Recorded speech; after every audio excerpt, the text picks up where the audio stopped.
نہیں میاں صاحب میں جواب دیتا ہوں, نو ٹینشن, کوئی مسئلہ نہیں. آپ نے نیب کی بات کی ہے, ڈیفینیٹلی نیب نے مجھے بلایا اور میں جا کے پیش ہوا, اور جس طرح سے پیش ہوا وہ بھی آپ نے دیکھ لیا.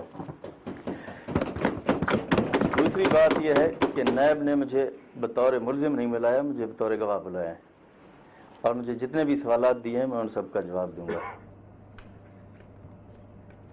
جی اوریہ صاحب بڑی زبردست بات کی ہے وزیر اعلیٰ پنجاب نے, کہا کہ میں بطور ملزم نہیں بطور گواہ. تو اس کیس میں ملزم کون ہے؟ اس سے زیادہ انکمپٹنس کیا ہوتی ہے کہ آپ کا سبارڈینیٹ کرپشن کر رہا ہے اور آپ اس کے گواہ ہیں.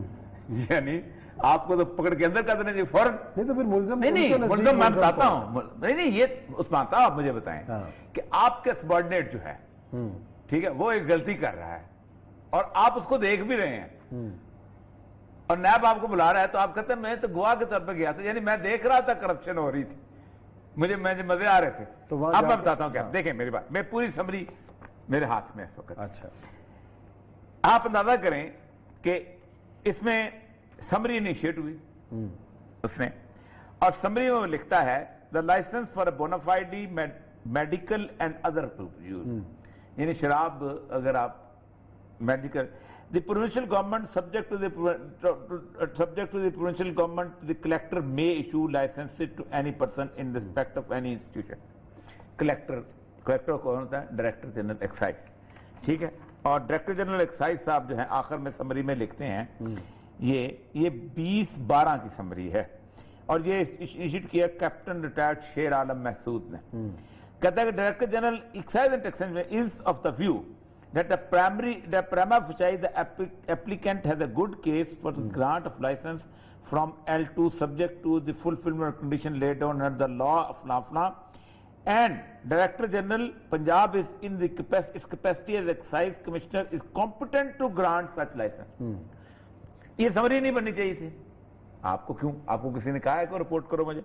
اس کے بعد یہ گئی ہے منسٹر END صاحب ہیں, کوئی پتہ نہیں ایکسائز کے, یہ وہ ہیں کیا نام ہے, فیصلہ آباد کے ہیں, حافظ ممتاز صاحب سمندری سے تعلق. انہوں نے ایک دستخط کیے بڑے زبردست قسم کے 2012 کو, اسی دن دستخط کر دی. اچھا اس کے بعد 21/12 کو چیف سیکرٹری نے یہ سمری واپس بھیج دی. اچھا کہ CS has seen and observed that instant matter may be dealt at appropriate forum as per law policy. آپ کی جو قانون ہے یہ اس کے مطابق صحیح ہے.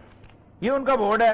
اس بورڈ کے اندر یہ صاحب جو ہیں یہ اپنا ان کا جو نام ہے یہ 2016 محمد اکرم اشرف 31ویں ڈائریکٹر جنرل, یہ 2016 سے چلے آ رہے ہیں. وعدہ معاف گواہ بنے. وعدہ معاف گواہ. اچھا وعدہ معاف گواہ صاحب جو ہیں وہ اس کے بعد پھر ایک اور کہتے ہیں کہ ہمیں کیا جائے, اور یہ 8 تاریخ کو نوٹ ایشو کرتے ہیں.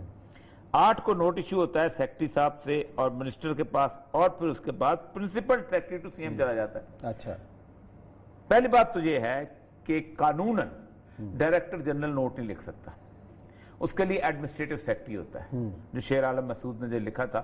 اور اس دوران کہتے یہ ہیں کہ اطلاع یہ ہے کہ چیف سیکرٹری یوسف نسیم کھوکھر جس کو بلایا تھا آج نہیں آئے, اس کے ساتھ ایک اور شیر عالم مسعود اور DG, انہوں نے چیف سیکرٹری کا جو گھر ہوتا ہے اس گھر کے اندر ایک کیمپ آفس ہوتا ہے, صحیح, اس میں میٹنگ بلائی. انہوں نے کہا یار کیا کریں, بہت پریشر ہے. پریشر کس کا تھا؟ فرشتوں کا پریشر تھا, کس کا پریشر تھا, ٹھیک ہے, یہ گواہ ہے تو پھر بتائیں نا. اس میٹنگ کے اندر انہوں نے کیا کریں, ان کا تو نوٹ ایشو کرو, کچھ کرتے ہیں. انہوں نے نوٹ ایشو کر دیا. نوٹ کے اندر اس نے لکھا ہے in the view of the past practice of presenting such cases before chief executive فلافنا for information and in the light of the instruction issued government Punjab for فلافنا دا میٹر میں be placed before the chief minister for information please, کیونکہ فیصلہ اس نے نہیں کرنا. انہوں نے کہا سر میں آپ کی انفارمیشن کے لیے, آپ نے کہا تھا, آپ کا کام کر دیا. اب یہ گواہ ہے, یہ گواہ اس کے ہیں. اچھا کہ میرا کام, مجھے فار انفارمیشن. ڈائریکٹر جنرل کے بعد سیکرٹری نے دستخط کیے ہیں شیر عالم مسعود صاحب نے 14 تاریخ کو, ٹھیک ہے, 8 کو سمری کیے ہیں, 14 کو, اور 9 کو یہ لائسنس ایشو کر چکے ہوئے ہیں. اچھا اس سے پہلے اس کے اوپر اس نے لکھا ہے جو آج پیش ہوئے ہیں, کیا نام ہے سیکرٹری جو ہیں رحیل صدیقی, اس نے کہا summary started by the secretary excise para 6 defined the authority of the grant of لیکر لائسنس فلاں 20 دسمبر کو. چیف سیکرٹری نے اسے پورا اس میں نوٹ لکھا ہے تفصیلاً کہ چیف سیکرٹری نے اس کو ٹرن ڈاؤن کر دیا.